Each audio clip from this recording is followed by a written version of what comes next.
Today we are discussing about groups and group dynamics. Let's start. Group dynamics. Group dynamics deals with the attitudes and behavioral patterns of a group. It can be used as a means for problem solving, teamwork, and to become more innovative and productive as an organization. The concept of group dynamics will also provide you with the strengths, success factors and measures along with other professional tools. Meaning and definitions of group dynamics. The term group dynamics means the study of forces within a group. Since human beings have an innate desire for belonging to a group, group dynamism is bound to occur.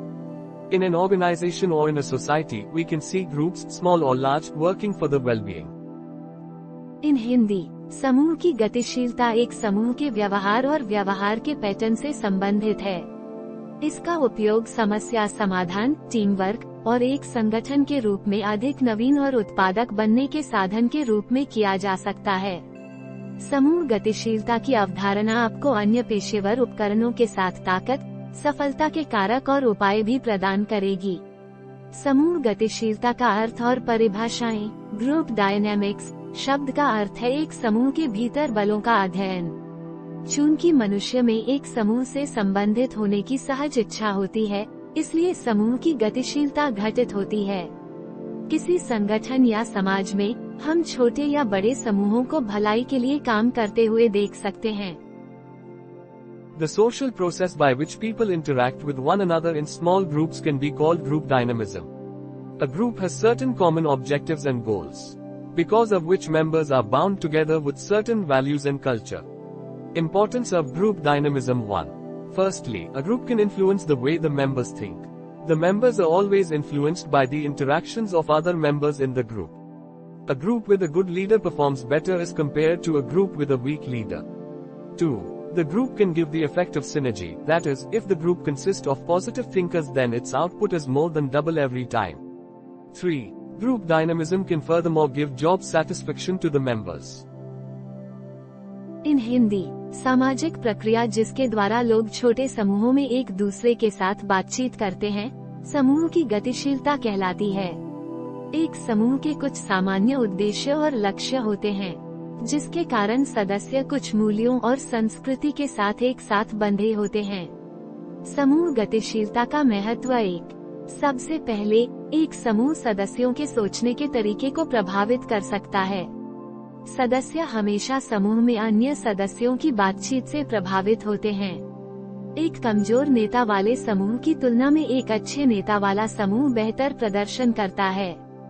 2. समूह तालमेल का प्रभाव दे सकता है, अर्थात यदि समूह में सकारात्मक विचारक हो तो इसका उत्पादन हर बार दुगने से भी ज्यादा होता है। 3. समूह की गतिशीलता सदस्यों को नौकरी से संतुष्टि भी दे सकती है। 4. The group can also infuse the team spirit among the members. 5. Even the attitude, insights and ideas of members depend on group dynamism. For example, negative thinkers convert to positive thinkers with the help of the facilitator. 6. Also, if the group works as a cohesive group, the cooperation and convergence can result in maximization of productivity. 7. Furthermore, group dynamism can reduce labor unrest. Lastly, it reduces labor turnover due to emotional attachment among the group members. In Hindi, 4. समूह सदस्यों में team भावना का संचार भी कर सकता है। 5. यहाँ तक सदस्यों का रवैया, अंतर्दृष्टि और विचार समूह की गतिशीलता पर निर्भर करते हैं। उदाहरण के लिए, नकारात्मक विचारक सूत्रधार की सहायता से सकारात्मक विचारकों में परिवर्तित हो जाते हैं। 6. साथ ही, यदि समूह एक संसक्त समूह के रूप में कार्य करता है, तो सहयोग और अभिसरण के परिणाम स्वरूप उत्पादकता में अधिकतम वृद्धि हो सकती है। 7. इसके अलावा, समूह की गतिशीलता श्रम अशांति को कम कर सकती है। अंत में, यह समूह के सदस्यों के बीच भावनात्मक लगाव के कारण श्रम कारोबार को कम करता है। Stages of group development. The following are the 5 stages of group development. 1. Forming. 2. Storming. 3. Norms. 4. Performing. 5. Adjourning. First one is forming a little agreement. B. Unclear purpose. C. Guidance and direction. In Hindi, समूह विकास के चरण। समूह विकास के 5 चरण निम्नलिखित हैं। 1. बनाना। 2. तूफान। 3. मानदंड। 4. प्रदर्शन करना। 5. स्थगन। निर्माण। अब छोटा समझौता। ब. अस्पष्ट उद्देश्य। क. मार्गदर्शन और दिशा। Second number is storming, A. Conflict. B. Increased clarity of purpose. C. Power struggles. Third one is norms, A. Agreement and consensus. B. Clear roles and responsibility. C. Facilitation. इन हिंदी, तूफानी, एक विवाद। अ. उद्देश्य की स्पष्टता में वृद्धि। ब. शक्ति संघर्ष। मानदंड। अ. समझौता और आम सहमति। ब. स्पष्ट भूमिकाएं और उत्तरदायित्व। त. सुविधा। Fourth is performing, A. Clear vision and purpose. B. Focus on goal achievement. C. Delegation. Last one is adjourning, A. Task completion. B. Good feeling about achievement. C. Recognition. इन हिंदी, प्रदर्शन। अ. स्पष्ट दृष्टि और उद्देश्य। ब. लक्ष्य प्राप्ति पर ध्यान दें। क. शिष्टमंडल। स्थगन। अ. कार्य पूरा करना। ब. उपलब्धि के बारे में अच्छी भावना। क. मान्यता। Groups. There are many ways to define a group.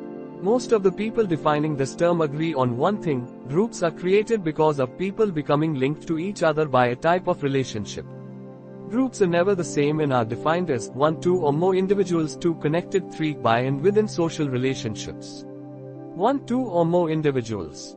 There is not standard group size, but there are always at least 2 people in a group. Within larger groups you might find subgroups, whereas people within a dyad 2 people or triad 3 people can often get along with everyone in the group. इन हिंदी, समूह। समूह को परिभाषित करने के कई तरीके हैं। इस शब्द को परिभाषित करने वाले अधिकांश लोग एक बात पर सहमत हैं। समूह इसलिए बनते हैं क्योंकि लोग एक प्रकार के संबंध से एक दूसरे से जुड़ जाते हैं। समूह कभी भी समान नहीं होते हैं और इन्हें इस प्रकार परिभाषित किया जाता है: 1, 2 या अधिक व्यक्ति, 2 जुड़े हुए 3 सामाजिक संबंधों के द्वारा और भीतर। 1, 2 या अधिक व्यक्ति। मानक समूह आकार नहीं है, लेकिन एक समूह में हमेशा कम से कम 2 लोग होते हैं।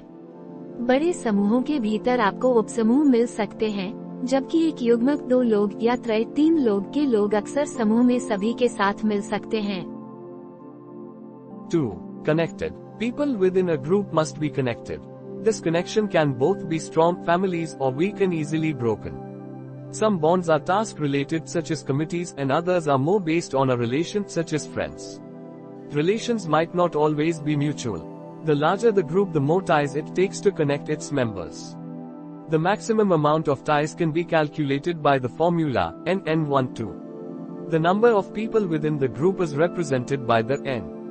Whenever the connection is mutual, 2 ties are required, and groups might also have indirect connections. इन हिंदी, 2. जुड़ा हुआ। एक समूह के भीतर लोगों को जोड़ा जाना चाहिए। यह संबंध मजबूत परिवार या कमजोर और आसानी से टूटा दोनों हो सकता है। कुछ बंधन कार्य संबंधी होते हैं, जैसे समितियां, और अन्य संबंध पर आधारित होते हैं, जैसे मित्र। संबंध हमेशा पारस्परिक नहीं हो सकते हैं। जितना बड़ा समूह अपने सदस्यों को जोड़ने के लिए उतना ही अधिक संबंध बनाता है। टाई की अधिकतम मात्रा की गणना सूत्र द्वारा की जा सकती है, n(n)(1)(2). समूह के भीतर लोगों की संख्या को n द्वारा दर्शाया गया है। जब भी संबंध परस्पर होता है तो 2 संबंधों की आवश्यकता होती है, और समूहों में अप्रत्यक्ष संबंध भी हो सकते हैं। 3. By and within social relationships. There must be social relationships within a group. When people are connected to one another, they can become interdependent and may influence each other. A social relationship suggests a bond created by the presence of others, membership, people within a group connected to one another due to their being part of the group. A social network is different from a group because the boundaries of members and non-members are less clear. A social network is a collection of interpersonal connected people. To become a member, you'll only need to form a bond with any member of this social network. A bond with one member is sufficient for being a member yourself. इन हिंदी, 3. सामाजिक संबंधों के द्वारा और भीतर। एक समूह के भीतर सामाजिक संबंध होने चाहिए। जब लोग एक दूसरे से जुड़े होते हैं, तो वे अन्योन्याश्रित हो सकते हैं और एक दूसरे को प्रभावित कर सकते हैं। एक सामाजिक संबंध दूसरों की उपस्थिति से निर्मित एक बंधन का सुझाव देता है। सदस्यता, एक समूह के लोग समूह का हिस्सा होने के कारण एक दूसरे से जुड़े होते हैं। एक सामाजिक नेटवर्क एक समूह से भिन्न होता है क्योंकि सदस्यों और गैर सदस्यों की सीमाएं कम स्पष्ट होती हैं। एक सोशल नेटवर्क इंटरपर्सनल कनेक्टेड लोगों का एक संग्रह है। एक सदस्य बनने के लिए आपको केवल इस सामाजिक नेटवर्क के किसी भी सदस्य के साथ एक बंधन बनाने की आवश्यकता होगी। एक सदस्य के साथ एक बंधन स्वयं एक सदस्य होने के लिए पर्याप्त है।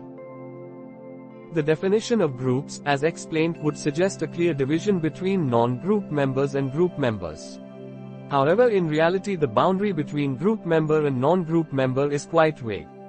Also, the definition is limited, the requirements of a group are clear, but it does not provide the answers to the other questions concerning groups. In Hindi, समूह की परिभाषा, जैसा कि समझाया गया है, गैर समूह सदस्यों और समूह के सदस्यों के बीच एक स्पष्ट विभाजन का सुझाव देगी। हालांकि वास्तव में समूह के सदस्य और गैर समूह सदस्य के बीच की सीमा काफी अस्पष्ट है। साथ ही परिभाषा सीमित है। एक समूह की आवश्यकताएं स्पष्ट हैं, लेकिन यह समूहों से संबंधित अन्य प्रश्नों के उत्तर प्रदान नहीं करती है। Online and offline groups. An online group is a group of two or more individuals who interact solely or primarily online, for example by email or instant messaging. An offline group interacts primarily solely in face-to-face situations. In Hindi, online और offline समूह।